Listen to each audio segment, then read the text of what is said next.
Good morning students. So பார்த்தீங்கன்னா எல்லாருக்கும் ஒரு பெரிய ஸ்பெஷலான ஒரு குட் மார்னிங் இப்போ ஓகேங்களா. பார்த்தீங்கன்னா முக்கியமாக ஸ்கூல் ஸ்டூடெண்ட்ஸுக்கு ஒரு மிகப்பெரிய அப்டேட் இருக்குப்பா. அதாவது பார்த்தீங்கன்னா நீங்கள் தென் மாவட்டத்தில் படிக்கிற ஸ்டூடெண்ட்ஸாக இருந்தீங்கன்னா உங்களுக்கு ரொம்பவே ஒரு பெரிய முக்கியமான அப்டேட்டு. ஸ்கிப் பண்ணாமல் கேளுப்பா, அப்போ தான் நான் சொல்கிற அப்டேட் புரியும் ஓகேங்களா.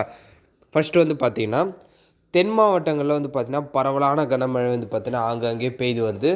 ஒரு சில மாவட்டங்களுக்கு பார்த்தீங்கன்னா வானிலை ஆய்வு மையத்தில் பார்த்தீங்கன்னா ரெட் அலர்ட் கொடுத்துருக்காங்கப்பா. அதாவது சிவப்பு எச்சரிக்கை கொடுத்துருக்காங்க.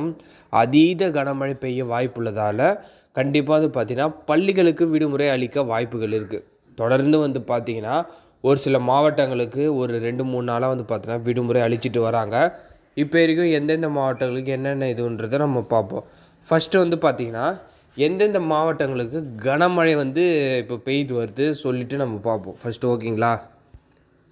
அதாவது பார்த்தீங்கன்னா கிட்டத்தட்ட 8 மாவட்டங்களுக்கு பார்த்தீங்கன்னா அதீத கனமழை எச்சரிக்கை கொடுத்துருக்காங்க. அது என்னென்னு பார்த்தீங்கன்னா நாகை, திருவாரூர், தஞ்சை, புதுக்கோட்டை, ராமநாதபுரம், தூத்துக்குடி, நெல்லை, கன்னியாகுமரி போன்ற மாவட்டங்களை பார்த்தீங்கன்னா இன்று மிக கனமழை பெய்யறதுக்கான வாய்ப்புகள் உள்ளதுன்னு சொல்கிறாங்க. அது போலவே பார்த்திங்கன்னா ஆங்காங்கே மிக கனமழை பார்த்திங்கன்னா அங்கே பெய்து வருதுப்பா ஓகேங்களா. ஸோ அது மட்டும் இல்லாமல் பார்த்திங்கன்னா இப்பொழுது எந்த மாவட்டங்களுக்கு விடுமுறைன்னு பார்த்திங்கன்னா குறிப்பாக ராமநாதபுரம் மாவட்டம் இருக்குது பார்த்தீங்களா. ஸோ அங்கே கொஞ்சம் நிலமை ரொம்பவே மோசமாக இருக்குப்பா. 40 சென்டிமீட்டருக்கும் அதிகமான ஒரு கனமழை பெய்யுது. இயல்பு நிலையாக பார்த்திங்கன்னா மொத்தமாக பாதிக்கப்பட்டிருக்குப்பா.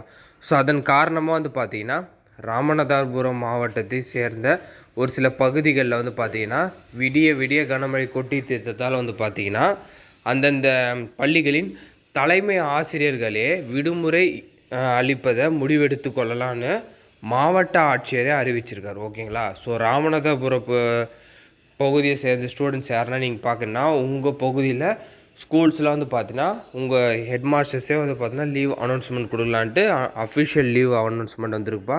தற்சமயம் வரைக்கும் இதுதான் அப்டேட்டு. வேறு எதுனா புதுசாக அப்டேட் வந்துச்சுன்னா மறக்காமல் நான் அப்டேட் பண்ணுறேன். இந்த அப்டேட்டை மறக்காமல் உங்கள் ஃப்ரெண்ட்ஸு ஸ்டூடெண்ட்ஸ்க்கு ஷேர் பண்ணுங்கள்.